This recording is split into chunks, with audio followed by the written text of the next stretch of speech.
बिस्मिल्लाहिर्रहमानिर्रहीम अल्हम्दुलिल्लाहि रब्बिल आलमीन अस्सलातु वस्सलामु अला सय्यदिल मुरसलीन अम्मा बाद फ़अऊज़ु बिल्लाहि मिनश शैतानिर रजीम बिस्मिल्लाहिर्रहमानिर्रहीम। नियतुल मोमिन खैर मिन अमलिही, यानी मुसलमान की नीयत उसके अमल से बेहतर है। हम जब भी कोई नेक और जायज़ काम करते हैं तो उस काम में जिस कदर ज़्यादा अच्छी नीयत हो तो हमें उस काम के करने का सवाब भी हमें उतना ही ज़्यादा मिलता है। तो नेक और जायज़ काम में हम लोग जितनी ज़्यादा से ज़्यादा अच्छी नीयत करेंगे तो हमें उस अमल का सवाब भी उतना ही ज़्यादा मिलता है। तो कुछ सुनने सुनाने से पहले दुरूद शरीफ पढ़ लेते हैं। अस्सलातु वस्सलामु अलैका या रसूल अल्लाह वअला आलिका व अस्हाबिका या हबीबल्लाह। अस्सलातु वस्सलामु अलैका या नबी अल्लाह वअला आलिका व अस्हाबिका या हबीबल्लाह। हुज़ूर पाक सल्लल्लाहु अलैहि वसल्लम ने इरशाद फरमाया, जो जानबूझकर एक नमाज भी छोड़ता है तो उसका नाम जहन्नम के उस दरवाज़े पर लिख दिया जाता है जिससे वो दाखिल होगा। मनकूल है बरोज़ क़यामत वो, यानी नमाज के मामले में सुस्ती करने वाला इस हाल में आएगा कि उसके चेहरे पर 3 सतरें लिखी होगी। नंबर 1, ए अल्लाह का हक़ बर्बाद करने वाले, ए अल्लाह के गज़ब के साथ महसूस रहने वाले, जिस तरह दुनिया में तूने हक़ ताला यानी अल्लाह ताला का हक़ ज़ाया किया, इसी तरह आज तू भी इसी तरह अल्लाह की रहमत से मायूस हो जा। किताबुल कबाइर में मनकूल है, जहन्नुम में एक वादी है जिसका नाम वील है।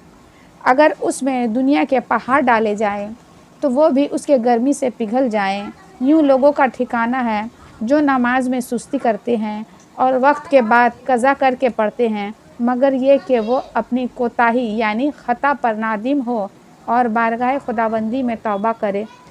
यानी हम लोग नमाज तो पढ़ते हैं पर सुस्ती करते हैं, काहिलपंती करते हैं। जो नमाज पढ़ रहे हैं लेकिन थोड़ा सुस्ता करके घर का काम करके उसके बाद वक्त निकाल के नमाज़ पढ़ते हैं, तो उनके लिए इतना बड़ा सज़ा है। तो हम लोग को चाहिए कि वक्त पे हम नमाज अदा करें। अल्लाह पाक ने हज़रत सैयदना आदम अलैहिस्सलाम की तरफ वही फरमाई। अल्लाह पाक हज़रत सैयदना आदम अलैहिस्सलाम की तरफ वही फरमाते हैं और कहते हैं, बनी इसराइल से कह दो, जिसने एक भी नमाज छोड़ी वो मुझसे क़यामत के दिन इस हाल में मिलेगा कि मैं उस पर गज़ब फरमाऊँगा। यानी अल्लाह पाक अपना गुस्सा ज़ाहिर करेंगे अगर हम लोग जानबूझकर भी एक नमाज़ छोड़ते हैं। हम लोग का तो कितना ही नमाज़ छूट जाता है, लेकिन हम लोग को कोशिश करनी चाहिए कि एक भी नमाज नहीं छूटे। अगर किसी वजह से छूटी है तो अल्लाह माफ़ करने वाले, वरना किसी भी हाल में नमाज माफ़ नहीं है। हज़रत सैयदना इब्न अब्बास रज़ी अल्लाह ताला इरशाद फरमाते हैं, जहन्नम में एक वील नामी वादी है। वील नामी एक वादी है जहन्नम की, जो बहुत ही खौफनाक वादी है, जिसकी गर्मी से खुद जहन्नम भी पनाह मांगता है। और ये इस शख्स का ठिकाना होगा जो नमाज को वक्त पर गुज़र जाने पर पढ़ते हैं। नमाज पढ़ रहे हैं, वक्त गुज़र गया, उस वक्त नमाज अदा कर रहे हैं, तो उसके लिए इतना कड़ा सज़ा है। जो नमाज नहीं पढ़ ले, सोचिए उनका क्या होने वाला है। तर्जुमा, और इन नमाजियों के लिए ख़राबी है जो अपनी नमाज से भूले बैठे हैं। नमाज की सज़ा के बारे में अहादीस मुबारक हुज़ूर अकरम सल्लल्लाहु अलैहि वसल्लम का फ़रमान है, मुसलमान और काफिर के दरमियान नमाज को छोड़ने का फ़र्क है। नबी करीम सल्लल्लाहु अलैहि वसल्लम का फ़रमान है, इबरत निशान है, जो नमाज के मामले में सुस्ती करेगा अल्लाह अज़्ज़ा वजल इसे 15 सज़ाएँ देगा। अल्लाहु अकबर। इनमें से दुनिया की 6 सज़ाएँ ये है। नंबर 1, अल्लाह अज़्ज़ा वजल उसकी उम्र से बरकत ख़त्म कर देगा। यानी 6 सज़ा हम लोग को दुनिया में मिल जाएगा। जो नमाज में सुस्ती करते हैं, नमाज नहीं पढ़ते हैं, तो उनके लिए ये इबरत निशान है अज़ाब का। दुनिया ही में 6 मिल जाएगा और 6 बाकी रहेगा। नंबर 1, उसकी उम्र से बरकत उठा ली जाएगी। नंबर 2, अल्लाह अज़्ज़ा वजल उसके चेहरे से नेक लोगों की अलामत हटा देगा। नंबर 3, अल्लाह अज़्ज़ा वजल उसके किसी अमल पर अज्र व सवाब नहीं देगा। यानी हम जितना भी अच्छा कर ले तो अल्लाह पाक उस पर अज्र व सवाब नहीं देने वाला, क्योंकि अल्लाह पाक उसे कबूल ही नहीं फरमा रहे हैं। उसकी कोई दुआ हक ताला आसमान तक बुलंद ना होने देगा। नंबर 5, दुनिया में मखलूक उससे नफ़रत करेंगी। और नंबर 6, नेक लोगों की दुआ उसका कोई हिस्सा ना होगा।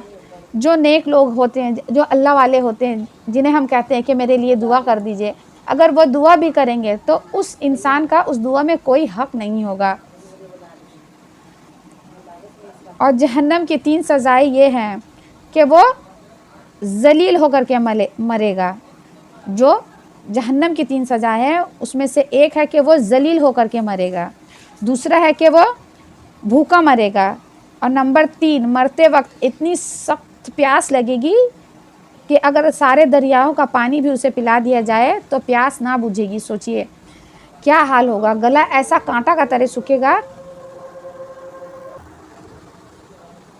बेनमाजी की 15 ही सज़ा है कि अल्लाह उसकी कब्र तंग कर देगा, यानी कब्र उसको इस तरह दबाएगी कि उसकी पसली टूट फूट कर एक दूसरे से बेबस हो जाएगी। नंबर 2, उसकी कब्र में आग भड़का दी जाएगी, अल्लाह अकबर, जिसके अंगारों में वो दिन रात उलट पुलट होता रहेगा। नंबर 3, उस पर एक अज़दाहा मुसल्लत कर दिया जाएगा जिसका नाम अस्सजाउल अकरा यानी गंजा सांप है। इतना बड़ा सांप होगा, वो एकदम गंजा होगा। उसकी जो आँखें होगी वो आग की होगी और नाखून लोहे की होगी। हर नाखून की लंबाई एक दिन के मुसाफात के बराबर होगी। वो गरजदार बिजली की मिसल आवाज़ में कहेगा, मैं अस्सजाउल अकरा हूँ, मुझे मेरे रब अज़्ज़ा व जल ने हुक्म दिया है कि मैं तुझे फ़जर की नमाज़ ज़ाया करने के लिए सुबह ता ज़ोहर और नमाज से ज़ोहर ता असर और नमाज असर ज़ाया करने पर असर ता मगरिब और नमाज मगरिब ज़ाया करने पर मगरिब ता इशा और नमाज इशा ज़ाया करने पर इशा से सुबह तक मारता रहूँ। अल्लाह अकबर, अल्लाह अकबर। सोचिए अगर एक बार अगर हम लोग को सांप अगर डंक मारेगा तो क्या हाल होगा, और अगर बार बार एक नमाज के वक्त से दूसरे नमाज के वक्त तक अगर वो हमको डंक मारता है तो एक बार में तो इंसान का रूह फ़ानी हो जाएगा, और बार बार यही अमल होता रहेगा तो क्या हम लोग का बन पाएगा। एक बार ज़र्ब लगाएगा तो मुर्दा 70,000 ज़मीन पे धंस जाएगा। वो अपने नाखून को फिर ज़मीन में दाखिल करके वो कब्र से अंदर से वो मुर्दा को निकालेगा, और ये अज़ाब जो है मुसलसल क़यामत तक होता रहेगा। अल्लाह अकबर, अल्लाह पाक हम सब को कब्र अज़ाब से बचाए।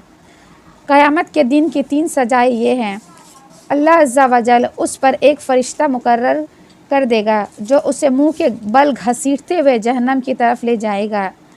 नंबर 2, हिसाब के वक्त अल्लाह अज़्ज़ा व जल उसकी तरफ नाराज़गी वाली नज़र से देखेगा जिससे इसके चेहरे का गोश्त झड़ जाएगा। अल्लाह अकबर, अल्लाह अकबर। नंबर 3, अल्लाह अज़्ज़ा व जल उसका हिसाब सख्ती से लेगा जिससे ज़्यादा सख्त व तवील कोई अज़ाब ना होगा। अल्लाह अज़्ज़ा व जल उसको दोज़ख में ले जाने का हुक्म सदा फरमाएगा, और जहन्नम बहुत बुरा ठिकाना है। रसूल अकरम सल्लल्लाहु अलैहि वसल्लम का फरमान इबरत निशान है, जब कोई कसदन एक फ़र्ज़ नमाज छोड़ देता है तो उसका नाम जहन्नम के दरवाज़े पर लिख दिया जाता है कि फ़ला का जहन्नम में दाखिला लाजिम हो गया। रसूल अकरम सल्लल्लाहु अलैहि वसल्लम का फरमान है, अल्लाह ताला सेहत की हालत में नमाज छोड़ने वाले की तरफ ना नज़र रहमत फरमाएगा और ना उसको पाक करेगा, और उसके लिए दर्दनाक अज़ाब है, मगर ये कि वो अल्लाह अज़्ज़ा व जल की बारगाह में हाज़िर होकर तौबा करे तो अल्लाह तबारक ताला उसकी तौबा कबूल फ़रमाएगा। अगर हम लोग सेहतमंद है और नमाज़ छोड़ देते हैं, नमाज ऐसे ही कज़ा हो जाती है तो अल्लाह पाक बहुत नाराज़ होंगे। और अगर हम लोग निदामत वाली तौबा करते हैं और अल्लाह से माफ़ी मांगते हैं और फिर से नमाज के लिए खड़ा होते हैं तो अल्लाह पाक हिदायत अता फ़रमाते हैं और माफ़ भी कर देते हैं अपने बंदे को। अमीरुल मोमिनीन सैयदना उमर फ़ारूक रज़ी अल्लाह ताला अन्हु फरमाते हैं, जो शख्स नमाज को छोड़ता है उसका इस्लाम में कोई हिस्सा नहीं। सोचिए हम लोग मुसलमान हैं तो हम लोग का पहला काम क्या है? नमाज। सूरतुल मुदस्सिर की आयत नंबर 38-43 میں ارشاد الہی ہے، ہر شخص اپنے اعمال کے بدلے میں گروی ہے، مگر دائیں ہاتھ والے وہ جنت میں ہوں گے۔ اور رسول سوال کرتے ہیں کہ گناہگاروں سے تمہیں دوزخ میں کیا چیز لے گئی؟ وہ کہیں گے کہ ہم نماز نہیں پڑھتے تھے اور ہم محتاج اور فقیروں کو کھانا نہیں کھلاتے تھے۔ ہم لوگ کو اگر اللہ پاک حیثیت دی ہے تو ہمیں چاہیے کہ محتاج اور فقیروں کو کھانا کھلائے اور بیہودہ اور بدکار لوگوں کے ساتھ شریک نہ ہو۔ اگر کوئی بے-حیائی یا گندی باتیں کر رہا ہو تو ہم اس میں شریک نہ ہو، اپنا حصہ نہ لے۔ اور قیامت کے دن کو ہم جھوٹ سمجھتے تھے، یعنی غفلت میں رہتے تھے، یہاں تک کہ موت ہم پر آن پہنچی۔ ان آیات میں مجرمین کے جہنم کے جانے کا اسباب کا ذکر ہے۔ اس میں سے سب سے پہلا یہی ذکر ہوا ہے کہ ہم نماز نہیں پڑھا کرتے تھے، گویا یہاں بے نمازی کا انجام بتایا گیا، جبکہ سورۃ المرسلات میں فرمایا تم دنیا میں کچھ کھا پی لو اور تھوڑا سا مزہ اٹھا لو، تم مجرم و گناہگار ہو، اس دن جھٹلانے والوں کے لیے سخت ہلاکت ہے۔ اگلی آیات میں فرمایا گیا ہے ہم لوگ سب جانتے ہیں پھر بھی غفلت والی زندگی گزار رہے ہیں۔ قیامت آئے گی، جب آئے گی تب آئے گی، ایسا سوچ ہے، ماننا ہے۔ جب موت آئے گی تب آئے گی، جب قبر میں اتارا جائے گا تب دیکھا جائے گا۔ اللہ اکبر، ہم لوگ ذرا سا مچھر کا کاٹنا نہیں دیکھ سکتے ہیں، چوٹی کا کاٹنا نہیں دیکھ سکتے ہیں، تو اتنا بڑا بڑا جب سانپ بچھو قبر میں مسلط کیا جائے گا تو اس کا کاٹنا دیکھنا ہم لوگ کیسے برداشت کر پائیں گے، کیسے دیکھ پائیں گے؟